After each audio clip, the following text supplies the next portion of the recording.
us move through life believing we know exactly who we are. If someone asked you to describe yourself, you would probably answer with words you've repeated for years. Kind, shy, intelligent, successful, funny, hardworking, quiet. Some of those labels were given to you by parents, teachers, friends, or coworkers. Others were created from moments that left a lasting impression. As children, we begin collecting these descriptions long before we understand ourselves. We become the good student, the responsible one, the leader, the quiet child, or perhaps the difficult one. Over time, those labels stop feeling like observations about our experiences and begin to feel like permanent truths about who we are. As the years pass, the list continues to grow. We become parents, professionals, spouses, caregivers, artists, failures, achievers, introverts, extroverts, or survivors. Each new experience adds another chapter to the story we tell ourselves. Eventually, we stop noticing that it is a story at all. We begin to believe that these roles, accomplishments, disappointments, and personality traits define us completely. We protect them, defend them, and organize our lives around them because they have become our identity. But what if those labels are only describing the roles you've played, not the person you've always been? What if successful, shy, intelligent, or even failure are simply experiences you've had rather than the essence of who you are? The person you think you are is, in many ways, a collection of stories your mind has carefully gathered over a lifetime. And while those stories are real and meaningful, they may not be the deepest truth about you.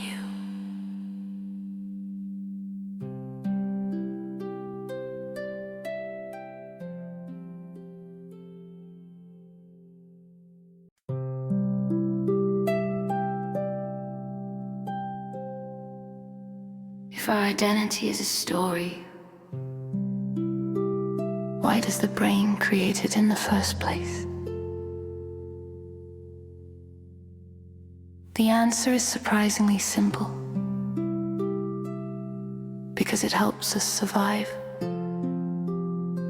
For most of human history, uncertainty could be dangerous. Knowing where you belonged, what your role was, and how other people saw you made life more predictable.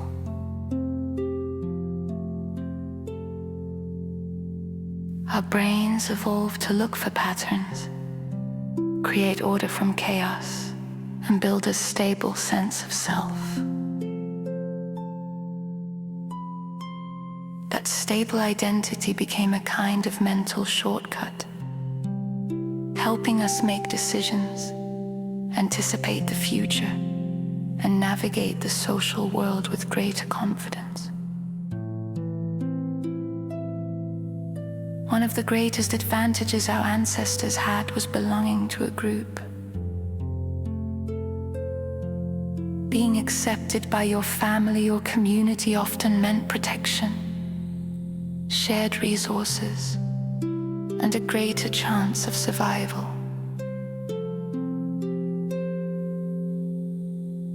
Because of this, the brain became highly sensitive to social acceptance and rejection. It quietly began asking questions like, who am I? Where do I fit? What kind of person am I supposed to be?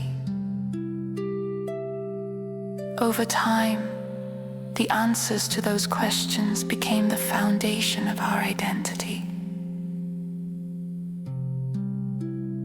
This is where the ego begins. The ego is the part of the mind that creates continuity by weaving together our memories, experiences, beliefs, and roles into a single narrative. It constantly reminds us, this is who I am. It becomes the voice that interprets new experiences through the lens of the past, trying to keep our story consistent from one day to the next. Without it, life might feel confusing and fragmented. The important thing to understand is that the ego is not trying to deceive you. It isn't some force working against your happiness. It is trying to keep you safe by giving you a predictable identity in an unpredictable world. The difficulty arises only when we begin believing that this carefully constructed story is all that we are. The ego is a remarkable survival strategy,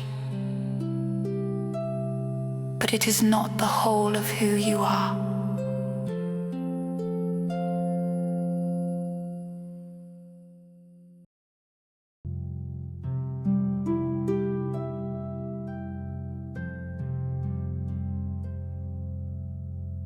The ego serves an important purpose by creating a stable sense of identity. But over time, something subtle begins to happen. We stop seeing our roles as things we do and start believing they are who we are. Instead of saying, I have a career, we begin thinking, I am my career. Instead of seeing ourselves as someone who cares for others, we become the caretaker. We tell ourselves, I'm the successful one, I'm the smart one, I'm the strong one, or sometimes, I'm the victim. These identities become so familiar that we rarely question them. They feel permanent, as though they have always existed and always will. This works well until life changes, retirement arrives after decades of building a career.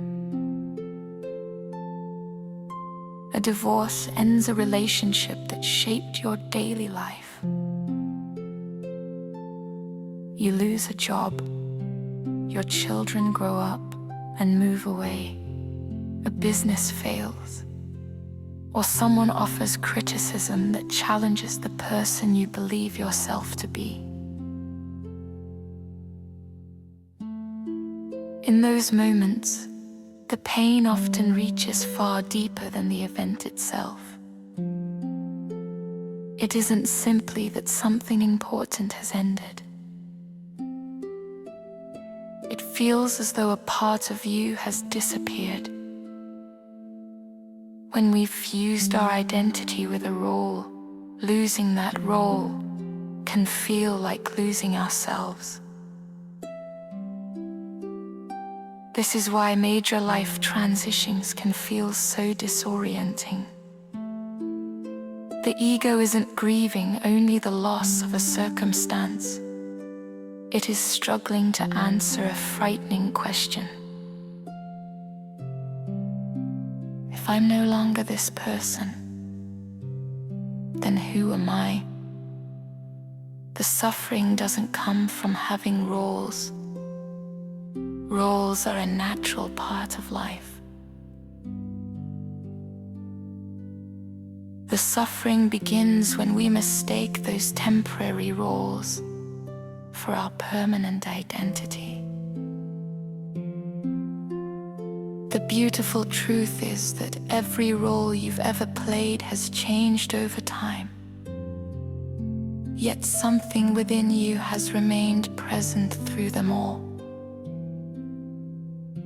Recognizing that difference is the beginning of freedom. Losing a role can feel like losing yourself. But perhaps it is also an invitation to discover that you have always been far more than any single story could ever describe.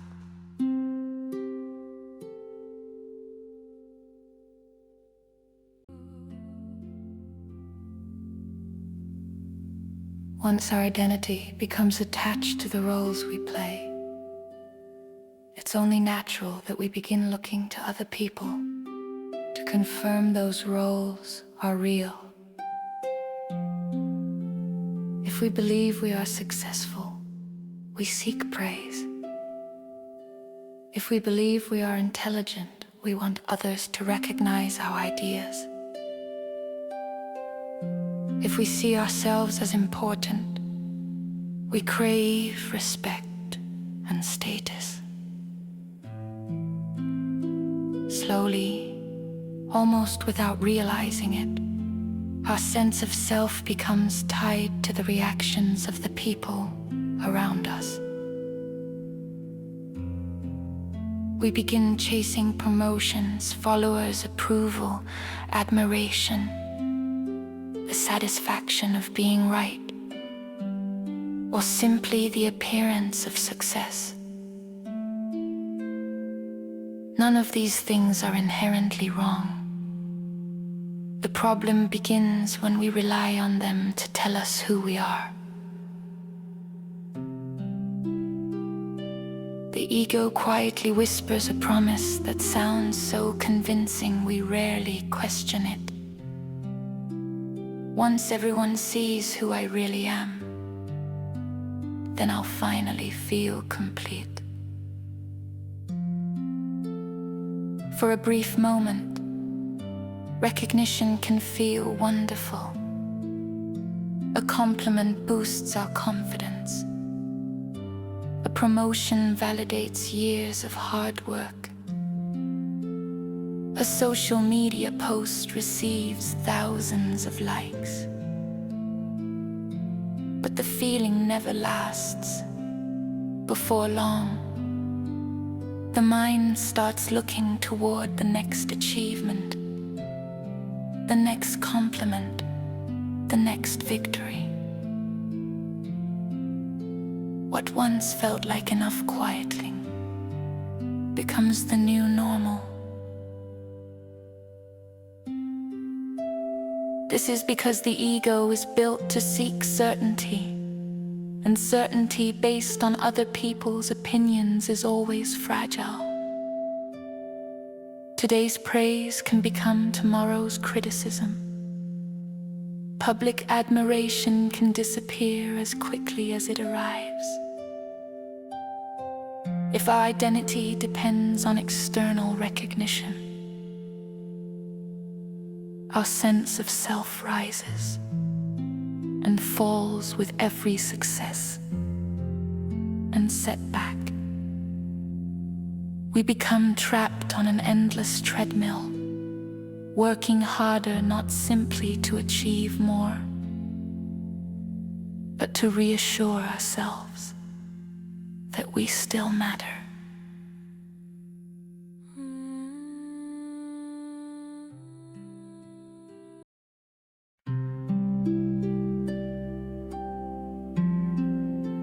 If your identity has changed so many times throughout your life,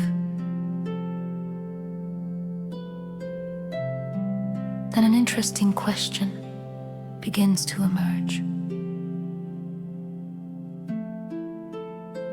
Who noticed those changes? Who remembers being the child who once believed the world was enormous? Who watched that child slowly become a teenager, and that teenager become an adult? Who has quietly witnessed every success, every heartbreak, every mistake, every celebration, every fear, and every chapter of your life?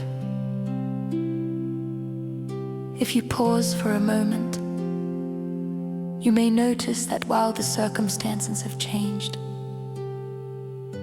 there has always been something within you that has simply been aware of them. The roles have come and gone. The labels have changed. The person you were at 5 years old is not the same person you were at 25. And neither is the same person you are today. Your beliefs have evolved. Your relationships have changed. Your goals, opinions, appearance, and even many of your memories have shifted over time. Yet through all of those changes, there has been a quiet awareness that has never needed a title, a promotion, or someone else's approval to exist. It has simply been present, observing each experience as it unfolded.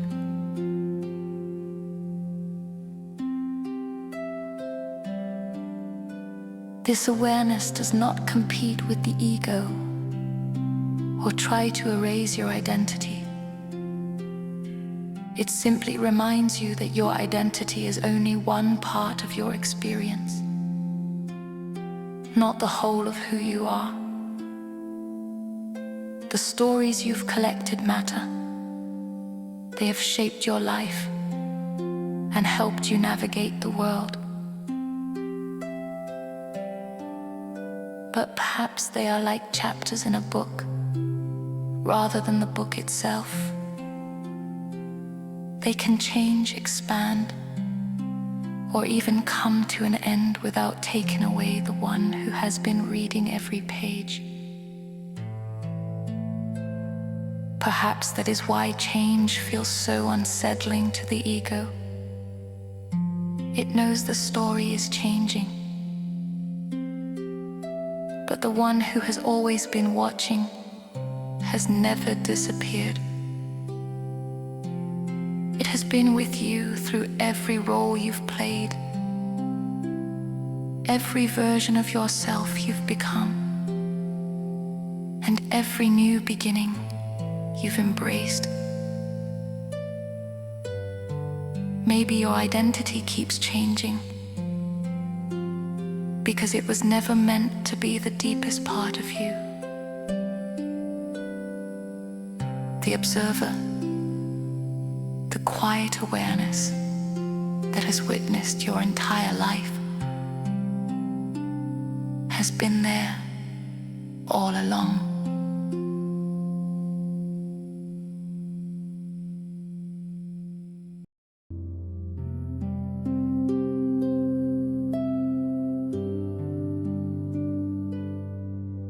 Take a slow, gentle breath in and allow your body to settle into this moment. If it feels comfortable, let your eyes close. Imagine yourself standing beneath a vast night sky filled with brilliant stars. Ahead of you is a beautiful open-air theater, peaceful in silence, surrounded by trees and illuminated by a soft golden light. There is no audience here except you. Walk forward and take a comfortable seat, knowing there is nowhere you need to be and nothing you need to do. Simply observe.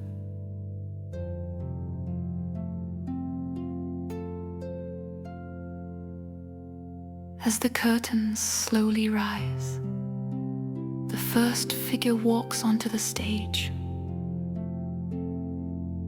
It represents your profession, the work you've done, the responsibilities you've carried, the accomplishments you've achieved. Take a moment to notice it without judgment. It smiles gently, bows in gratitude for everything it has taught you, and then slowly dissolves into thousands of tiny points of golden light that drift upward into the stars.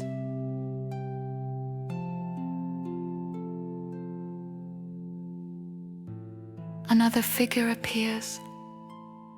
This one carries your achievements, every success, every milestone, every moment that made you feel proud. Watch it bow with quiet dignity before it too becomes light. Then come your titles, your relationships, your fears, your successes, and even your failures. One by one they step forward, each offering a silent acknowledgement of the role they have played in your life. One by one they bow, dissolving to light, and disappear into the vast night sky.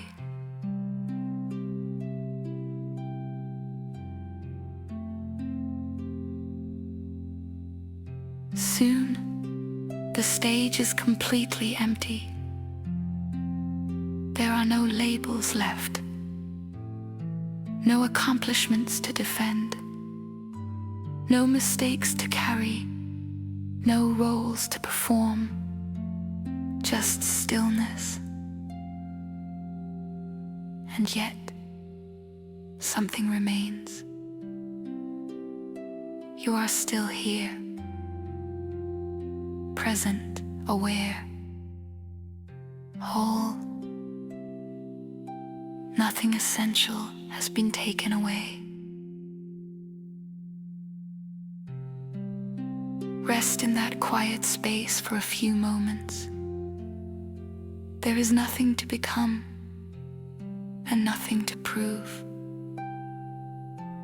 Simply notice the peaceful awareness that has been with you all along. Then, very gently, ask yourself, if every role disappeared, what remains? Allow the question to rest in the silence, without searching for an answer. Simply notice whatever arises.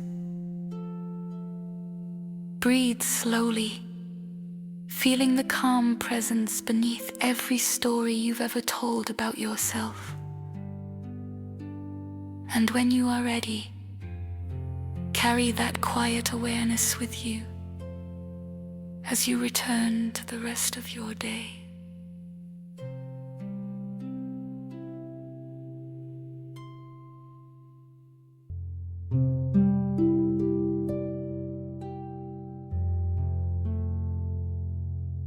Throughout your life, you have played many different roles. Some have brought you joy. Others have challenged you in ways you never expected. You've been a child, a friend, a student, a partner, a parent, a coworker, a leader, a beginner. And perhaps at times, someone simply trying to make it through another difficult day. Every one of those roles has mattered. Each has shaped your journey, taught you valuable lessons, and helped you become the person you are today. But none of them, on their own, have ever been the whole of you.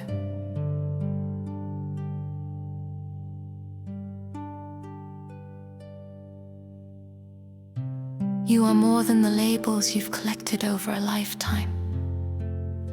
More than the successes you've celebrated and the failures you've carried. More than the opinions others have formed about you. And even more than the opinions you've formed about yourself.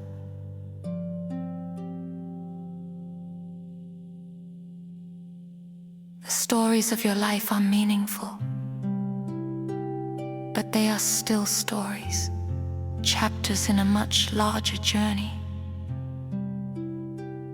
They describe your experiences, but they cannot fully define the one who has lived them.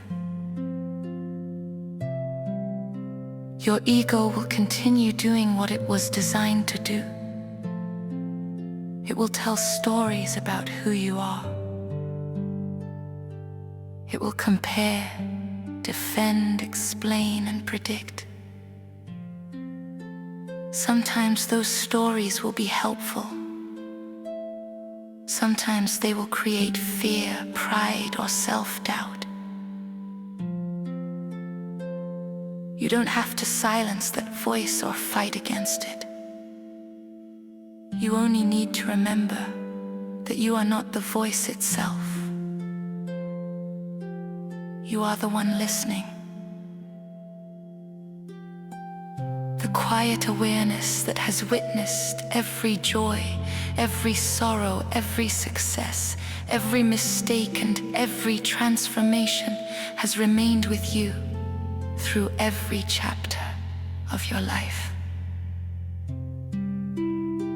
Perhaps that awareness is the closest thing to your true self. Not something you need to build, earn, or become, but something that has been quietly present from the very beginning. It has never needed applause to feel worthy, a title to feel important, or a role to know it belongs. It has simply been there, patiently watching your story unfold. Perhaps freedom doesn't come from becoming someone new.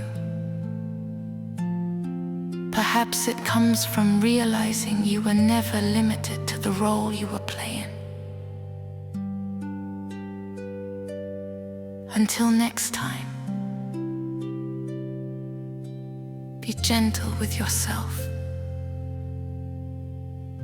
The stories you've lived are beautiful,